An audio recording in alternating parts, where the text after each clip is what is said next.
ನಮಸ್ಕಾರ. 64 ಚಾನೆಲ್ ವೀಕ್ಷಕರಿಗೆ ಸ್ವಾಗತ. ಮನಿ ಮ್ಯಾಟರ್ಸ್ ವಿಭಾಗದಲ್ಲಿ ಇವತ್ತು ನಾವು ಯುವರಾಜ ಸರ್ ಜೊತೆ ಇದ್ದೀವಿ. ನಾವು ಮ್ಯೂಚುವಲ್ ಫಂಡ್ ಬಗ್ಗೆ ತಿಳ್ಕೊಳ್ಳೋಣ ಅಂತ ಸೇರಿದ್ದೀವಿ. ಇವತ್ತು ಭಾಗ 2. ಸರ್, ಶೋಗೆ ಸ್ವಾಗತ. ಧನ್ಯವಾದ. ಸರ್, ಕಳೆದ ಎಪಿಸೋಡ್ ಅಲ್ಲಿ ನೀವು ಮ್ಯೂಚುವಲ್ ಫಂಡ್ಸ್ ಬಗ್ಗೆ ತುಂಬಾ ತಿಳಿಸ್ಕೊಟ್ರಿ. ಅದ್ರ ಮೇಲೆ ಸ್ವಲ್ಪ ಫಾಲೋ ಅಪ್ ಕ್ವಶನ್ಸ್ ಇದಾವೆ. ಸೊ ಅದನ್ನ ಕೇಳಕ್ ನಾನು ಇಷ್ಟಪಡ್ತೀನಿ. ಸೊ ಮೊದಲನೇ ಪ್ರಶ್ನೆ, ಮ್ಯೂಚುವಲ್ ಫಂಡ್ಸ್ ಡೈವರ್ಸಿಫಿಕೇಶನ್ ಅಂದ್ರೆ ಏನು? ಮ್ಯೂಚುವಲ್ ಫಂಡ್ ಅಂದ್ರೆ ಡೈವರ್ಸಿಫಿಕೇಶನ್ ಇರುತ್ತೆ. ಯಾಕೆ ಬೇರೆ ಬೇರೆ ಸ್ಟಾಕ್ಸ್, ಬೇರೆ ಬೇರೆ ಸೆಕ್ಯೂರಿಟೀಸ್ ಅಲ್ಲಿ ಇನ್ವೆಸ್ಟ್ ಮಾಡೋ ಅಂಥದ್ದು ಮ್ಯೂಚುವಲ್ ಫಂಡ್ ಅಲ್ಲಿ ಇರುತ್ತೆ. ಒಂದು ರಿಸ್ಕ್ ನ ಸ್ಪ್ರೆಡ್ ಆಗುತ್ತೆ. ಮ್ಯೂಚುವಲ್ ಡೈವರ್ಸಿಫಿಕೇಶನ್ ಆಯ್ತು ಅಂದ್ರೆ ರಿಸ್ಕ್ ಸ್ಪ್ರೆಡ್ ಆಗುತ್ತೆ. ಅಂದ್ರೆ ಒಂದೇ ಅಸೆಟ್ ಕ್ಲಾಸ್ ಹಾಕೋದ್ಕಿಂತ should not put all eggs in one basket ಅಂತ ಒಂದು ಇದೆಯಲ್ಲ, ಸೇಯಿಂಗ್ ಇದೆಯಲ್ಲ, ಅದೇ ರೀತಿ ಮ್ಯೂಚುವಲ್ ಫಂಡ್ ಅಲ್ಲಿ ಡೈವರ್ಸಿಫಿಕೇಶನ್ ಮಾಡೋ ಅಂತ ಆಪ್ಷನ್ ಇದೆ. ಸ್ಮಾಲ್ ಅಮೌಂಟ್ ನ ಈಗ ಕೆಲವೊಂದು ಬರೀ 10,000 ರೂಪಾಯಿ ಇನ್ವೆಸ್ಟ್ ಮಾಡಿದ್ರು ಕೂಡ 10,000 ರೂಪಾಯಿನ ಒಂದು 100 ಕಂಪ್ನಿ ಇನ್ವೆಸ್ಟ್ ಮಾಡಿರ್ಬೋದು. ಡೈವರ್ಸಿಫಿಕೇಶನ್ ಆಗಿರುತ್ತೆ. ಅದೇ ಸ್ಟಾಕ್ಸ್ ಅಲ್ಲಿ ಇನ್ವೆಸ್ಟ್ ಮಾಡಿ ಒಂದೇ ಕಂಪ್ನಿ ಮಾಡೋ ಚಾನ್ಸಸ್ ಮಾಡ್ಬೋದು. ಇದ್ರಲ್ಲಾದ್ರೆ ಈಗ 10,000 ರೂಪಾಯಿ ಅಂದ್ರೆ ಏನಾದ್ರು 20, 15, 30, 50 ಅಥವಾ ಕೆಲವೊಂದ್ಸರಿ 100 ಸೆಕ್ಯೂರಿಟೀಸ್ ಕಂಪ್ನೀಸ್ ಇರ್ಬೋದು, ಸೆಕ್ಯೂರಿಟೀಸ್ ಇರ್ಬೋದು, FDs ಇರ್ಬೋದು. ಡೆಟ್ ಮ್ಯೂಚುವಲ್ ಫಂಡ್ ಅಲ್ಲಿ ಬಂದಾಗ ಸೆಕ್ಯೂರಿಟೀಸ್ ಅಂತ ಹೇಳಿ ಫಿಕ್ಸ್ಡ್ ಡೆಪಾಸಿಟ್, ಕಾರ್ಪೊರೇಟ್ ಬಾಂಡ್ಸ್ ಅಲ್ಲೆಲ್ಲ ಬೇರೆ ಬೇರೆ 100 ಕಂಪ್ನಿ ಇನ್ವೆಸ್ಟ್ ಮಾಡಿರ್ಬೋದು. ಅದೇ 10,000 ರೂಪಾಯಿ FD ಮಾಡಿದ್ರೆ ಒಂದೇ ಬ್ಯಾಂಕ್ ಅಲ್ಲಿ ಇನ್ವೆಸ್ಟ್ ಮಾಡಿದ್ವಿ, ಒಂದು ಬ್ಯಾಂಕ್ ಅಥವಾ ಫೈನಾನ್ಷಿಯಲ್ ಇನ್ಸ್ಟಿಟ್ಯೂಷನ್ ಇನ್ವೆಸ್ಟ್ ಮಾಡಿರ್ತೀವಿ. ಆ ಕಂಪ್ನಿಗಳಿಗೆ ಏನೋ ಸಮಸ್ಯೆ ಆಯ್ತು ಅಂತಂದ್ರೆ ರಿಸ್ಕ್ ಜಾಸ್ತಿ ಇರುತ್ತದೆ. ಮ್ಯೂಚುವಲ್ ಫಂಡ್ ಡೈವರ್ಸಿಫಿಕೇಶನ್ ಆಗಿರೋದ್ರಿಂದ ಕಡಿಮೆ ಇರುತ್ತೆ. ಹಾಗಾಗಿ ನಮ್ಗೆ ರಿಸ್ಕ್ ಅನ್ನು ಕಡಿಮೆ ಮಾಡೋಕ್ಕೋಸ್ಕರ ಒಂದು ಒಳ್ಳೆ ಪ್ರಾಡಕ್ಟ್ ಅಂದ್ರೆ ಮ್ಯೂಚುವಲ್ ಫಂಡ್. ಸರ್, ಈಗ ಎರಡನೇ ಪ್ರಶ್ನೆ, ಈ ಮ್ಯೂಚುವಲ್ ಫಂಡ್ಸ್ ಅಲ್ಲಿ ಎಷ್ಟು ತರ ಟೈಪ್ಸ್ ಇದೆ, ಆರ್ ಕ್ಯಾಟಗರಿ ಇದೆ ಅಂತ ಒಂಚೂರು ಎಕ್ಸ್ಪ್ಲೇನ್ ಮಾಡ್ತೀರಾ? ಮುಖ್ಯವಾಗಿ ಬ್ರಾಡ್ ಆಗಿ ಹೇಳ್ಬೇಕಂದ್ರೆ ಮ್ಯೂಚುವಲ್ ಫಂಡ್ಸ್ ಅಲ್ಲಿ 2 ಕ್ಯಾಟಗರಿ ಇದೆ. ಒಂದು ಓಪನ್ ಎಂಡೆಡ್ ಮ್ಯೂಚುವಲ್ ಫಂಡ್ಸ್ ಅಂತ, ಮತ್ತೊಂದು ಕ್ಲೋಸ್ಡ್ ಎಂಡೆಡ್ ಅಂತ ಇದೆ. ಇದರಲ್ಲಿ ಮತ್ತೆ ಮೇನ್ ಕ್ಯಾಟಗರೀಸ್ ಏನಿದೆ ಅಂದ್ರೆ ಡೆಟ್ ಫಂಡ್ ಅಥವಾ ಫಿಕ್ಸ್ಡ್ ಇನ್ಕಮ್ ಫಂಡ್ ಅಂತ ಹೇಳ್ತೀವಿ. ಇನ್ನೊಂದು ಈಕ್ವಿಟಿ ಫಂಡ್ಸ್, ಮತ್ತೊಂದು ಹೈಬ್ರಿಡ್ ಫಂಡ್ಸ್ ಅಂತ, 3 ಮೇನ್ ಕ್ಯಾಟಗರೀಸ್ ಇದೆ. ಈಗ ಡೆಟ್ ಫಂಡ್ ಅಲ್ಲಿ ಏನಾಗುತ್ತೆ, ಅದರಲ್ಲಿ ಮುಖ್ಯವಾಗಿ ಶಾರ್ಟ್ ಟರ್ಮ್ ಎಲ್ಲ ಬಂದಾಗ ಫಿಕ್ಸ್ಡ್ ಇನ್ಕಮ್ ಸೆಕ್ಯೂರಿಟೀಸ್ ಇನ್ವೆಸ್ಟ್ ಮಾಡ್ತಾರೆ. ಡೆಟ್ ಫಂಡ್ ಅಂತ ಅಂದ್ರೆ ಕಾರ್ಪೊರೇಟ್ ಬಾಂಡು, FD, ಟ್ರೆಸರಿ, ಈ ತರ ಎಲ್ಲ ರಿಟರ್ನ್ಸ್, ಪಿರಿಯಾಡಿಕ್ ರಿಟರ್ನ್ ಬರುವಂತದ್ದು ಮ್ಯೂಚುವಲ್ ಫಂಡ್ಗಳಲ್ಲಿ ಸೆಕ್ಯೂರಿಟೀಸ್ ಅಲ್ಲಿ ಇನ್ವೆಸ್ಟ್ ಮಾಡ್ತಾರೆ. ಅದಕ್ಕೆ ನಾವು ಡೆಟ್ ಫಂಡ್ ಅಂತ ಹೇಳ್ತೀವಿ. ಇದರಲ್ಲಿ ಕ್ಯಾಟಗರಿ ಕೆಲವೊಂದು ನೇಮ್ ಹೇಳ್ಬೇಕಂದ್ರೆ ಲಿಕ್ವಿಡ್ ಫಂಡ್ಸ್ ಇದೆ, ಅಲ್ಟ್ರಾ ಶಾರ್ಟ್ ಟರ್ಮ್ ಫಂಡ್ ಇದೆ, ಲೋ ಡ್ಯೂರೇಷನ್ ಫಂಡ್ ಅಂತ ಇದೆ, ಶಾರ್ಟ್ ಟರ್ಮ್ ಅಂತ ಇದೆ, ಲಾಂಗ್ ಟರ್ಮ್ ಅಂತ ಇದೆ, ಮೀಡಿಯಂ ಟರ್ಮ್, ಈ ತರ ಡಿಫ್ರೆಂಟ್ ಕ್ಯಾಟಗರೀಸ್ ಇದೆ. ಕ್ರೆಡಿಟ್ ರಿಸ್ಕ್ ಫಂಡ್ಸ್ ಅಂತ ಬರುತ್ತೆ. ನೆಕ್ಸ್ಟ್ ಕ್ಯಾಟಗರಿ ಈಕ್ವಿಟಿ ಫಂಡ್ಸ್ ಬಂದಾಗ ಪ್ರೈಮರಿ ಜನರಲ್ ಎಲ್ಲಿ ಇನ್ವೆಸ್ಟ್ ಮಾಡ್ತಾರೆ, ಸ್ಟಾಕ್ಸ್ ಮತ್ತೆ ಶೇರ್ಸ್ ಆಫ್ ಲಿಸ್ಟೆಡ್ ಕಂಪನೀಸ್ ಅಲ್ಲಿ ಇನ್ವೆಸ್ಟ್ ಮಾಡ್ತಾರೆ ಮ್ಯೂಚುವಲ್ ಫಂಡ್ ಅಲ್ಲಿ. ಇದ್ರಲ್ಲಿ ಕ್ಯಾಟಗರಿ ಸಬ್ ಕ್ಯಾಟಗರಿ ಏನಿದೆ, ಲಾರ್ಜ್ ಕ್ಯಾಪ್, ಮಿಡ್ ಕ್ಯಾಪ್ ಮತ್ತೆ small cap, diversified equity fund ಇದೆ, ಇಂಡೆಕ್ಸ್ ಫಂಡ್ಗಳಿದಾವೆ, ETF ಎಕ್ಸ್ಚೇಂಜ್ ಟ್ರೇಡೆಡ್ ಫಂಡ್ ಅಂತ ಇದೆ, ಸೆಕ್ಟರ್ ಫಂಡ್ಸ್ ಇದೆ, ಥೀಮ್ಯಾಟಿಕ್ ಫಂಡ್ಸ್ ಇದೆ, ಇಂಟರ್ನ್ಯಾಷನಲ್ ಈಕ್ವಿಟಿ ಫಂಡ್ಸ್, ಈ ತರ ಡಿಫ್ರೆಂಟ್ ಸಬ್ ಕ್ಯಾಟಗರೀಸ್ ಇದೆ. ಮತ್ತೊಂದು ಮೂರನೇದು ಹೈಬ್ರಿಡ್ ಫಂಡ್ಸ್ ಅಲ್ಲಿ. ಹೈಬ್ರಿಡ್ ಅಂತ mix of equity and debt ಅಂತ, ಎರಡೂ ಫಂಡ್, ಸೆಕ್ಯೂರಿಟೀಸ್ ಅಲ್ಲಿ ಗವರ್ಮೆಂಟ್ ಸೆಕ್ಯೂರಿಟೀಸ್ ಇನ್ವೆಸ್ಟ್ ಮಾಡಿರ್ತೀವಿ, ಸ್ಟಾಕ್ಸ್ ಅಲ್ಲಿ ಇನ್ವೆಸ್ಟ್ ಮಾಡಿರ್ತೀವಿ. 1% ಚೇಂಜ್ ಆಗುತ್ತೆ. ಕನ್ಸರ್ವೇಟಿವ್ ಇದ್ರೆ ತುಂಬಾ ಕನ್ಸರ್ವೇಟಿವ್ ಇತ್ತು ಅಂತ ಅಂದ್ರೆ ಕಡಿಮೆ ಈಕ್ವಿಟಿ ಪರ್ಸೆಂಟ್ ಇರುತ್ತೆ, ಅಗ್ರೆಸಿವ್ ಇತ್ತು ಅಂದ್ರೆ ಅಗ್ರೆಷನ್ ಇತ್ತು ಅಷ್ಟು ಈಕ್ವಿಟಿ ಪರ್ಸೆಂಟೇಜ್ ಜಾಸ್ತಿ ಆಗ್ತದೆ. ಅಂದ್ರೆ equity investment diversification into equity ಜಾಸ್ತಿ ಆಗ್ತಾ ಹೋಗುತ್ತೆ, ಅಲೋಕೇಶನ್ ಚೇಂಜ್ ಆಗ್ತಿರುತ್ತೆ.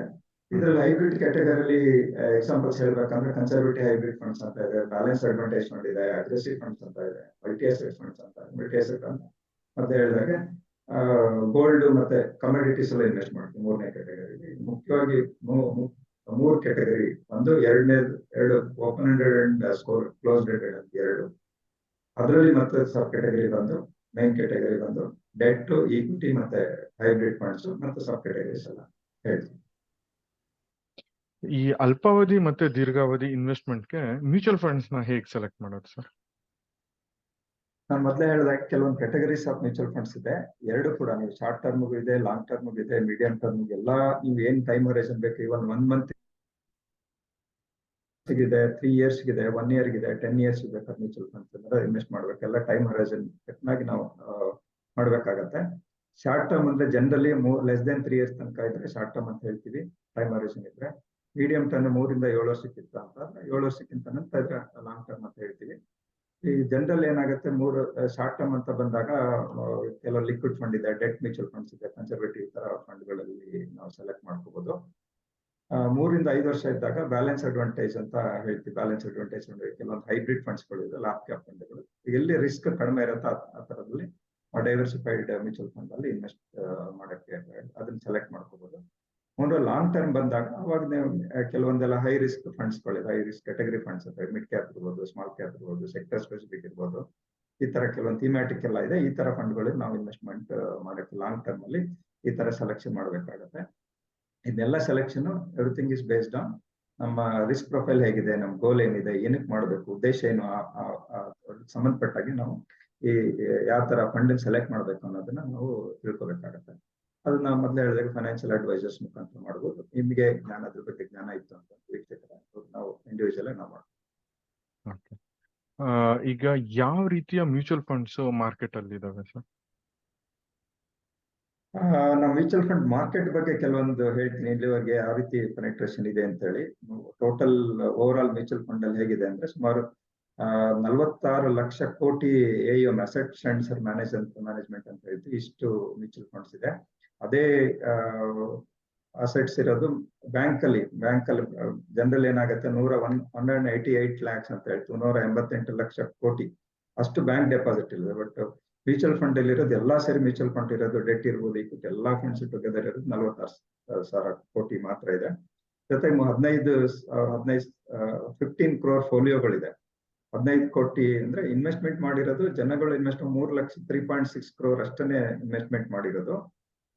ಯಂಗರ್ ಏಜ್ ಪಾಪ್ಯುಲೇಷನ್ ಅಂದ್ರೆ 15ರಿಂದ 64 ವರ್ಷ ಇರೋಂಥದ್ದು ವರ್ಕಿಂಗ್ ಪಾಪ್ಯುಲೇಷನ್ ಅಂತ ಹೇಳ್ತೀವಿ, 94 ಕೋಟಿ ಇದ್ದಾರೆ. ಅದರಲ್ಲಿ ಇಂಡಿಯಾದಲ್ಲಿ ಇರೋದು 3.6 ಕ್ರೋರ್ ಅಷ್ಟೇ ಇನ್ವೆಸ್ಟ್ ಮಾಡಿದ್ರು. ಅಂದ್ರೆ ನಾವು ಹೇಳಿದ್ರೆ 3.8% ಅಷ್ಟೇ ಪಾಪ್ಯುಲೇಷನ್ ಎಷ್ಟಿದೆ ಅದ್ರಲ್ಲಿ 3.8% ಅಷ್ಟೇ ನಾವು ವರ್ಕಿಂಗ್ ಪಾಪ್ಯುಲೇಷನ್ ಇದ್ದಾಗ ಅಷ್ಟು ಮಾತ್ರ ಇನ್ವೆಸ್ಟ್ಮೆಂಟ್ ಮಾಡಿದ್ದಾರೆ. ಜೊತೆಗೆ ನಾವು ಇದು ಕೆಲವೊಂದು ಅಂಕಿಅಂಶಗಳನ್ನು ನೋಡ್ಲಿಕ್ಕೆ ಇನ್ನೊಂದು ನಾನು ಹೇಳ್ತೀನಿ ಪೆನೆಟ್ರೇಷನ್ ಹೇಗಿದೆ ಅಂತ ಹೇಳಿ. ಲಾಸ್ಟ್ ಇಯರ್ ಅಲ್ಲಿ ನೋಡಿದ್ರೆ ಇದೊಂದು ಅಂಕಿಅಂಶಗಳಿದೆ ನೋಡಿ. ಇದರಲ್ಲಿ ಮ್ಯೂಚುವಲ್ ಫಂಡ್ ಲಾಸ್ಟ್ ವರ್ಷದಲ್ಲಿ ಹೇಗಿತ್ತು, ಏಪ್ರಿಲ್ ತನಕ ಇದೆ. ಇವಾಗ 41 ಲಕ್ಷ ಕೋಟಿ ಇದೆ. ಇವಾಗ 46 ಲಕ್ಷ ಕೋಟಿ ಆಗಿದೆ. ಇದೇ ಮ್ಯೂಚುವಲ್ ಫಂಡ್ ಅಲ್ಲಿ ಇಂಡಸ್ಟ್ರಿಯಲ್ಲಿ ಅಷ್ಟು 44 ಲಕ್ಷ ಇದೆ. ಅದೇ ರೀತಿ ಪೆನೆಟ್ರೇಷನ್ ಹೇಗಿದೆ ಅಂತ ನೋಡ್ಕೊಳ್ಳೋಣ. ಇದು ನೋಡಿ, ಇದರಲ್ಲಿ 2015 7.1 ಲ್ಯಾಕ್ ಕ್ರೋರ್ ಇತ್ತು 15. ಇವಾಗ ಜುಲೈ 23 ಅದರಲ್ಲಿ 6.5 ಟೈಮ್ಸ್ 46 ಲಕ್ಷ ಕೋಟಿ ಇದೆ. ಇದು ಹೇಗೆ ಅಂದ್ರೆ ಮ್ಯೂಚುವಲ್ ಫಂಡ್ ಪರ್ಸೆಂಟೇಜ್ ನೋಡೋಣ. ಅಲ್ಲಿ ಬೇರೆ ಕಂಟ್ರಿ ಕಂಪೇರ್ ಮಾಡಿದ್ರೆ ಪರ್ಸೆಂಟೇಜ್ ನೋಡೋಣ. ಇಂಡಿಯಾದ ಪರ್ಸೆಂಟೇಜ್ GDP ಅಂತ ಹೇಳ್ತೀವಿ, AUM mutual fund AUM to GDP ratio ಅಂತ ಹೇಳ್ತೀವಿ. 16% ಆಫ್ ನಮ್ಮ ಮ್ಯೂಚುವಲ್ ಫಂಡ್ ಇರೋದು ಓನ್ಲಿ 16% ಆಫ್ ದ GDP ಇಂಡಿಯಾದಲ್ಲಿ. ಅದೇ US ಅಲ್ಲಿ ನೋಡಿದ್ರೆ 140% ಇದೆ. ಮ್ಯಾಕ್ಸಿಮಮ್ ತುಂಬಾ ಜನ ಮ್ಯೂಚುವಲ್ ಫಂಡ್ ಅಲ್ಲಿ ಬೇರೆ ಕಂಟ್ರಿಯಲ್ಲಿ ಇನ್ವೆಸ್ಟ್ ಮಾಡ್ತಾರೆ. ವರ್ಲ್ಡ್ ಅಲ್ಲಿ ಕಂಪೇರ್ ಇವನ್ ಚೈನಾ ಕೂಡ ನಮಗಿಂತ ಜಾಸ್ತಿ ಇದೆ, 18% ಇದೆ. ಕೊರಿಯಾ ಕೂಡ ಜಾಸ್ತಿ ಇದೆ. US ಕಂಪೇರ್ ಮಾಡೋ ಹಾಗೆ ಅಲ್ಲ, ಅದನ್ನ ಆಲ್ಮೋಸ್ಟ್ 9% ಅಷ್ಟೇ ನಾವು 9% ಜನ ಮಾತ್ರ ಇನ್ವೆಸ್ಟ್ಮೆಂಟ್ ಮಾಡ್ತಾ ಇದ್ದೀವಿ. ಹಾಗಾದ್ರೆ ಎಷ್ಟೊಂದು ಮ್ಯೂಚುವಲ್ ಫಂಡ್ ಅಲ್ಲಿ ಮಾಡುವಂಥದ್ದು ಇನ್ವೆಸ್ಟ್ಮೆಂಟ್ ಮಾಡೋ ತುಂಬಾ ಜನ ಗೊತ್ತಿಲ್ಲ. ಮೊದಲು ಹೇಳೋದು ಬರೀ 3.6% ಅಷ್ಟೇ ಜನ ಇನ್ವೆಸ್ಟ್ ಮಾಡ್ತಾರೆ ಅಂತ ಹೇಳಿದಲ್ಲ ನೋಡಿ. ಇನ್ನೊಂದು ಮಾರ್ಕೆಟ್ ಪೆನೆಟ್ರೇಷನ್ ಹೇಗಿದೆ ಫೈನಾನ್ಷಿಯಲ್ ಪ್ರಾಡಕ್ಟ್ಸ್ ಎಲ್ಲ ಅಂತ ಅಂದ್ರೆ ಇದರಲ್ಲಿ ಬೇರೆ ಬೇರೆ ಇದಕ್ಕೆಲ್ಲ ಕಂಪೇರ್ ಇದೆ. ಅದ್ರ ಮ್ಯೂಚುವಲ್ ಫಂಡ್ ಅಷ್ಟೇ ನೋಡಿದ್ರೆ ಇನ್ಶೂರೆನ್ಸ್ ಎಲ್ಲ ಇದೆ, ಮ್ಯೂಚುವಲ್ ಫಂಡ್ ಅಷ್ಟೇ ನೋಡಿದ್ರೆ 15.8% ಆಫ್ ದಿ ಪೀಪಲ್ ಅಷ್ಟು GDP ಅಷ್ಟೇ ಇದೆ. ನಮ್ಮ ಮ್ಯೂಚುವಲ್ ಫಂಡ್ ಪೆನೆಟ್ರೇಷನ್ ತುಂಬಾ ಕಡಿಮೆ ಇದೆ. US ಅಲ್ಲಿ ಮೊದಲು ಹೇಳಿದಾಗ ಇಲ್ಲೊಂದು UK ಅಲ್ಲೆಲ್ಲ ಇದೆ. ಬೇರೆ ಬೇರೆ ಪ್ರಾಡಕ್ಟ್ ಮಾರ್ಟ್ಗೇಜ್ ಎಲ್ಲ ರಿಲೇಟ್ ಇದೆ. ಇಂಡಿಯಾದಲ್ಲಿ ಕಡಿಮೆ ಇದ್ರು ಇಂಡಿಯಾದಲ್ಲಿ ಕಡಿಮೆ ಇದೆ, ಬೇರೆ ಕಂಪೇರ್ ಮಾಡಿ ಜಾಸ್ತಿ ಇದೆ. ಮಾರ್ಟ್ಗೇಜ್ ಇಲ್ಲಿ ನೋಡಿ, ಮಾರ್ಟ್ಗೇಜ್ ನೋಡಿದ್ರೆ ಕೂಡ 11% ಇದೆ. ಎಲ್ಲ ಕಂಟ್ರಿಗಳು ಜಾಸ್ತಿ ಇದೆ. ಲೈಫ್ ಇನ್ಶೂರೆನ್ಸ್ ಪೆನೆಟ್ರೇಷನ್ ಕೂಡ ತುಂಬಾ ಕಡಿಮೆ ಇದೆ. ಮ್ಯೂಚುವಲ್ ಫಂಡ್ ಬಂದಾಗ ತುಂಬಾ 16% ತುಂಬಾ ಕಡಿಮೆ ಆಯ್ತು. ಅದ್ರಲ್ಲಿ ಹೆಚ್ಚಿಗೆ ಮಾಡುವಂತ ಚಾನ್ಸಸ್ ಇರುತ್ತೆ. ಸರ್, ಮೊದಲನೇ ಭಾಗದಲ್ಲಿ ನಾವು ಮಾತಾಡ್ಬೇಕಾದ್ರೆ ನೀವು ರೆಗ್ಯುಲರ್ ಮತ್ತೆ ಡೈರೆಕ್ಟ್ ಪ್ಲಾನ್ ಅಂತ ಮೆನ್ಷನ್ ಮಾಡಿದ್ರಿ. ಅದ್ರ ಬಗ್ಗೆ ಒಂದ್ ಸ್ವಲ್ಪ ಡೀಟೇಲ್ಸ್ ಕೊಡ್ತೀರಾ? ಮ್ಯೂಚುವಲ್ ಫಂಡ್ ಅಲ್ಲಿ ಮೊದಲೇ ಹೇಳಿದ ಕ್ಯಾಟಗರೀಸ್ ಇದೆ. ಒಂದು ಓಪನ್ ಎಂಡೆಡ್ ಮತ್ತೆ ಕ್ಲೋಸ್ಡ್ ಎಂಡೆಡ್ ಅಂತ. ಅದ್ರಲ್ಲಿ ಮತ್ತೆ ಎಲ್ಲಾ ಸ್ಕೀಮ್ಗಳಲ್ಲೂ ಕೂಡ ಡೈರೆಕ್ಟ್ ಮತ್ತೆ ರೆಗ್ಯುಲರ್ ಆಪ್ಷನ್ಸ್ ಅಂತ ಇದೆ. ಒಂದು ಫಂಡ್ ಚೂಸ್ ಮಾಡ್ಬೇಕಾದ್ರೆ ರೀಸೆಂಟ್ ಆಗಿ ಲಾಸ್ಟ್ 10 ಇಯರ್ಸ್ ಬ್ಯಾಕ್ ಅದನ್ನ ಇಂಟ್ರೊಡ್ಯೂಸ್ ಮಾಡಿದ್ರು. ರಿಟೇಲ್ ಡೈರೆಕ್ಟ್ ಮತ್ತೆ ರೆಗ್ಯುಲರ್ ಅನ್ನೋದನ್ನ. ರೆಗ್ಯುಲರ್ ಎರಡಕ್ಕೂ ಡಿಫರೆನ್ಸ್ ಅಂತಂದ್ರೆ ಓನ್ಲಿ ಎಕ್ಸ್ಪೆನ್ಸಸ್ ಡಿಫರೆನ್ಸ್, ಒಂದು ಖರ್ಚು ಏನ್ ಫಂಡ್ ಮ್ಯಾನೇಜ್ಮೆಂಟ್ ಚಾರ್ಜಸ್ ಏನಿದೆ ಅದ್ರ ಡಿಫರೆನ್ಸ್ ಮಾತ್ರ ಆಗುತ್ತೆ. ಉಳಿದೆಲ್ಲ ಪೋರ್ಟ್ಫೋಲಿಯೋ ಇರ್ಬೋದು, ಫಂಡ್ ಮ್ಯಾನೇಜರ್ ಇರ್ಬೋದು, ಎಲ್ಲ ಸೇಮ್ ಇರುತ್ತೆ. ಖರ್ಚುಗಳು ಮಾತ್ರ ಕಡಿಮೆ ಇರುತ್ತೆ. ಡೈರೆಕ್ಟ್ ಪ್ಲಾನ್ ಅಲ್ಲಿ ಕಡಿಮೆ ಇರುತ್ತೆ, ರೆಗ್ಯುಲರ್ ಪ್ಲಾನ್ ಅಲ್ಲಿ ಜಾಸ್ತಿ ಇರುತ್ತೆ. ಏನಕ್ಕೆ ರೆಗ್ಯುಲರ್ ಡೈರೆಕ್ಟ್ ಪ್ಲಾನ್ ಅಲ್ಲಿ ಏನಕ್ಕೆ ಮಾಡಿದ್ದಾರೆ ಅಂತ ಅಂದ್ರೆ ಕೆಲವೊಂದು ಕಂಪ್ನಿಗಳು ಡೈರೆಕ್ಟ್ ಆಗಿ ಎಲ್ಲ ಅವರಲ್ಲಿ ಇನ್ಹೌಸ್ ಟ್ರೈನಿಂಗ್ ಇದೆ, ಇನ್ಹೌಸ್ ರಿಸೋರ್ಸ್ ಪರ್ಸನ್ ಇದ್ದಾರೆ, ಅಥವಾ ಇಂಡಿವಿಜುವಲ್ ಆಗಿ ಗೊತ್ತಿದೆ, ಅದು ಫಂಡ್ ಮ್ಯಾನೇಜ್ ಬೇರೆ ಯಾರು ಇನ್ವೆಸ್ಟ್ ಮಾಡ್ಬೇಕಂತ ಎಲ್ಲದೂ ಇನ್ಫಾರ್ಮೇಶನ್ ಇದೆ, ಅವ್ರಿಗೆ ಗೊತ್ತಿರೋದ್ರಿಂದ ಅವರು ರೆಗ್ಯುಲರ್ ಹೋಯ್ತು ಸುಮ್ಮನೆ ಎಕ್ಸ್ಟ್ರಾ ಕೊಡ್ಬೇಕಾಗುತ್ತೆ. ಅದಕ್ಕೆ ರೆಗ್ಯುಲರ್ ಡೈರೆಕ್ಟ್ ಮುಖಾಂತರ ಹೋಯ್ತು ಅಂದ್ರೆ ಖರ್ಚು ಕಡಿಮೆ ಇರುತ್ತೆ, ಖರ್ಚು ಕಡಿಮೆ ಇರೋದ್ರಿಂದ ಅದು ರಿಟರ್ನ್ಸ್ ಕೂಡ ಜಾಸ್ತಿ ಆಗೋ ಚಾನ್ಸಸ್ ಇರುತ್ತೆ. ಅದೇ ರೀತಿ ರೆಗ್ಯುಲರ್ ಇನ್ನೊಂದು ಏನಂದ್ರೆ ಕೆಲವೊಬ್ರು ಇಂಡಿವಿಜುವಲ್ ಆಗಿ ನಾನು ಆಸ್ ಅನ್ ಇಂಡಿವಿಜುವಲ್ ನನ್ನ ಹತ್ರ ಇನ್ನು ಡೀಟೇಲ್ಸ್ ಎಲ್ಲ ರಿಸರ್ಚ್ ಮಾಡಕ್ ಗೊತ್ತಿಲ್ಲ, ಅದ್ರ ಬಗ್ಗೆ ಜ್ಞಾನ ಇಲ್ಲ, ಮತ್ತೊಂದ್ ಕಡೆ ಹೋಗ್ಬೇಕು ಇನ್ವೆಸ್ಟ್ಮೆಂಟ್ ಕೇಳ್ಬೇಕು, ಅಡ್ವೈಸ್ ತಗೋಬೇಕಂತ ಅಂದ್ರೆ ರಿಜಿಸ್ಟರ್ಡ್ ಇನ್ವೆಸ್ಟ್ಮೆಂಟ್ ಅಡ್ವೈಸರ್ ಮುಖಾಂತರ ಹೋಗೋದು. ಅವರು ಫೀಸ್ ಚಾರ್ಜ್ ಮಾಡಿರ್ತಾರೆ, ಇಷ್ಟು ನಾವು ಅಡ್ವೈಸ್ ಮಾಡೋದಕ್ಕಂತ ಫೀಸ್ ಚಾರ್ಜ್ ಮಾಡಿ, ಅದು ಡೈರೆಕ್ಟ್ ಮ್ಯೂಚುವಲ್ ಫಂಡ್ ಅಲ್ಲಿ ಇನ್ವೆಸ್ಟ್ ಮಾಡಿದ್ರೆ ಅವಾಗ ಏನಾಗುತ್ತೆ, investor will pay directly, customer ಕೂಡ ಇನ್ವೆಸ್ಟರ್ ಯಾರೈತೆ ಇನ್ವೆಸ್ಟರ್ ಅನ್ನೇ ಅಡ್ವೈಸರಿ ಕೊಡ್ತಾರೆ. ಆದ್ರೆ ರೆಗ್ಯುಲರ್ ಪ್ಲಾನ್ ಅಲ್ಲಿ ಮ್ಯೂಚುವಲ್ ಫಂಡ್ ಕಂಪ್ನಿಗಳು, ಅಸೆಟ್ ಮ್ಯಾನೇಜ್ಮೆಂಟ್ ಕಂಪ್ನಿ, ಆ ಮ್ಯೂಚುವಲ್ ಫಂಡ್ ಕಂಪ್ನಿಗಳು ಡೈರೆಕ್ಟ್ ಆಗಿ ಡಿಸ್ಟ್ರಿಬ್ಯೂಟರ್ಗೆ ಅದೇ ಡಿಸ್ಟ್ರಿಬ್ಯೂಟರ್ ಬ್ರೋಕರೇಜ್ ಅಥವಾ ಕಮಿಷನ್ ಅಂತ ಕೊಡ್ತಾರೆ. ಎರಡರಲ್ಲೂ ಡಿಫರೆನ್ಸ್ ಬಂದು ಒಂದು ಎಕ್ಸ್ಪೆನ್ಸಸ್ ಮಾತ್ರ ರೆಗ್ಯುಲರ್ ಅಲ್ಲಿ ಜಾಸ್ತಿ ಇರುತ್ತೆ, ಇಲ್ಲೇ ಕಡಿಮೆ ಇರುತ್ತೆ. ಕೆಲವೊಂದ್ಸರಿ ನೋಡಿದಾಗ ಈಗ ಚಾರ್ಜ್ ಅಡ್ವೈಸರಿ ಫೀಸ್ ಎಲ್ಲ ಕೊಡ್ಬೇಕಂತ ಅಂದ್ರೆ ಕೆಲವೊಂದ್ಸರಿ ನಾವು ರೆಗ್ಯುಲರ್ ಪ್ಲಾನ್ಸ್ ಚೆನ್ನಾಗಿರ್ಬೋದು ಡೈರೆಕ್ಟ್ ಪ್ಲಾನ್ ಇಂದ. ಬಟ್ ನಮ್ಗೆ ಬೇಸ್ಡ್ ಆನ್ ನಮ್ಮ ರಿಕ್ವೈರ್ಮೆಂಟ್ ಏನ್ ಪ್ರಕಾರ ನಾವು ಆಸ್ ಅನ್ ಇನ್ವೆಸ್ಟರ್ ಚೂಸ್ ಮಾಡೋದು, ರೆಗ್ಯುಲರ್ ಪ್ಲಾನ್ ಅಲ್ಲಿ ಮಾಡ್ಬೇಕಾ ಡೈರೆಕ್ಟ್ ಪ್ಲಾನ್ ಅಲ್ಲಿ ಮಾಡ್ಬೇಕಂತ ನಾವು ಚೂಸ್ ಮಾಡ್ಬೇಕು. ಸರ್, ಮ್ಯೂಚುವಲ್ ಫಂಡ್ಸ್ ಬಗ್ಗೆ ನಮ್ಮಲ್ಲಿ ಇದ್ದಿದ್ದು ಪ್ರಶ್ನೆಗಳಿಷ್ಟು. ಕಡೆದಾಗಿ ನಮ್ ವೀಕ್ಷಕರಿಗೆ ನೀವೇನಾದ್ರೂ ಹೇಳಲಿಕ್ಕೆ ಇಷ್ಟಪಡ್ತೀರಾ? ಮುಖ್ಯವಾಗಿ ಮ್ಯೂಚುವಲ್ ಫಂಡ್ ಅಂದ್ರೆ ತುಂಬಾ ಇಂಪಾರ್ಟೆಂಟ್ ಪ್ರಾಡಕ್ಟ್. ಅದು ಈ ಪ್ರಾಡಕ್ಟ್ ಮಿಸ್ ಮಾಡ್ಲೇಬಾರ್ದು, ಯಾರು ಕೂಡ ಮಿಸ್ ಮಾಡಬಾರ್ದು. ಗೊತ್ತೇ ತುಂಬಾ ಜನಕ್ಕೆ ಗೊತ್ತಿಲ್ಲ. ಪೆನೆಟ್ರೇಷನ್ ನೀವು ನೋಡಿದೆ ಮೊದಲೇ ಹೇಳಿದಾಗ ಬರೀ 3%, 3.8% ಅಷ್ಟು ಜನ ಮಾತ್ರ ಇನ್ವೆಸ್ಟ್ ಮಾಡಿದ್ದಾರೆ. ತುಂಬಾ ಜನ ಇನ್ವೆಸ್ಟ್ ಮಾಡಿದ್ರೆ ಪ್ರಾಫಿಟ್ ಮಾಡೋದು, ವೆಲ್ತ್ ಕ್ರಿಯೇಷನ್ ಮಾಡೋದಕ್ಕೆ ಒಂದು ಒಳ್ಳೆ ಪ್ರಾಡಕ್ಟ್ ಇದು, ಸಿಂಪಲ್ ಪ್ರಾಡಕ್ಟ್ ಇದೆ. ಮತ್ತೆ ಒಂದು ಎಕ್ಸ್ಪರ್ಟ್ ಫಂಡ್ ಮ್ಯಾನೇಜರ್ಸ್ ಅಂದ್ರೆ ಪ್ರೊಫೆಷನಲ್ ಫಂಡ್ ಮ್ಯಾನೇಜರ್ಸ್ ಎಕ್ಸ್ಪರ್ಟೈಸ್ ನಾವು ಅವ್ರದ್ದು ಸಹಾಯ ಸಿಗುತ್ತೆ ನಾವು ವೆಲ್ತ್ ನ ಕ್ರಿಯೇಟ್ ಮಾಡಕ್ಕೆ.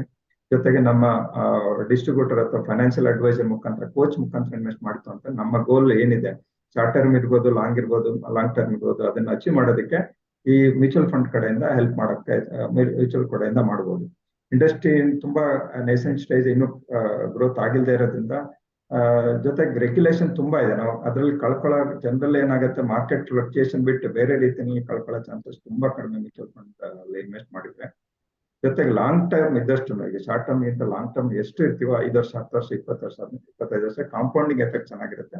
ಮ್ಯೂಚುವಲ್ ಫಂಡ್ ಅಲ್ಲಿ ಇನ್ವೆಸ್ಟ್ ಮಾಡೋದು ಲಾಂಗ್ ಟರ್ಮ್ ಇನ್ವೆಸ್ಟ್ ಮಾಡಿದಷ್ಟು ತುಂಬಾ ಒಳ್ಳೇದಾಗುತ್ತೆ. ಮತ್ತೆ ಮ್ಯೂಚುವಲ್ ಫಂಡ್ ಇಂದ ನಾವು ಪಿರಿಯಾಡಿಕ್ ರಿಟರ್ನ್ ಅಂತ ಹೇಳ್ತೀವಿ. ರಿಟರ್ನ್ ನಾವು ರಿಟೈರ್ಮೆಂಟ್ ಆದ್ಮೇಲೆ ಕೂಡ ಮಂತ್ಲಿ ಇನ್ಕಮ್ ಹೇಗೆ ಬರುತ್ತೆ, ಮಂತ್ಲಿ ಪೆನ್ಷನ್ ಹೇಗೆ ಬರುತ್ತೆ, ಅದೇ ರೀತಿ ಮ್ಯೂಚುವಲ್ ಫಂಡ್ ಅಲ್ಲಿ ನಾವು ಮಾಡ್ಕೋಬಹುದು. ಎಲಿಜಿಬಿಲಿಟಿ ಅಂದ್ರೆ ನಾವು ಮೊದಲೇ ಹೇಳಿದೆ, US ಗೆಲ್ಲ ಕಂಪೇರ್ ಮಾಡಿದ್ರೆ ತುಂಬಾ ಕಡಿಮೆ ಇರೋದು. ನಾವು ಇವನ್ ಒಂದು 10% ಜನ ಜಾಸ್ತಿ ಮ್ಯೂಚುವಲ್ ಫಂಡ್ ಅಲ್ಲಿ ಇನ್ವೆಸ್ಟ್ ಮಾಡಿದ್ರೆ ಇಂಡಸ್ಟ್ರಿ ಗ್ರೋತ್ ಆಗುತ್ತೆ. ಬೇರೆ ಫಾರಿನ್ ಕಂಟ್ರಿಯಿಂದ ಇನ್ವೆಸ್ಟ್ಮೆಂಟ್ ಅದ್ರ ಮೇಲೆ ಡಿಪೆಂಡೆನ್ಸ್ ಆಗೋದೇನಿಲ್ಲ. ಮೊದಲೇ ಹೇಳಿದಾಗ 15,000 ಕೋಟಿ ಪ್ರತಿ ತಿಂಗಳು 15,000 crores mutual fund SIP SIP ಮುಖಾಂತರನೇ ಬರ್ತಾ ಇದೆ. ಈ ಡಿಪೆಂಡೆನ್ಸಿ ಫಾರಿನ್ ಕಂಟ್ರೀಸ್ ನಲ್ಲಿ ಏನು FIS ಅನ್ನು ಹೇಳ್ತೀವಿ, ಅದ್ರ ಡಿಪೆಂಡೆನ್ಸಿ ಆದಷ್ಟು ಕಡಿಮೆ ಆಗ್ತಾ ಬರ್ತಾ ಇದೆ.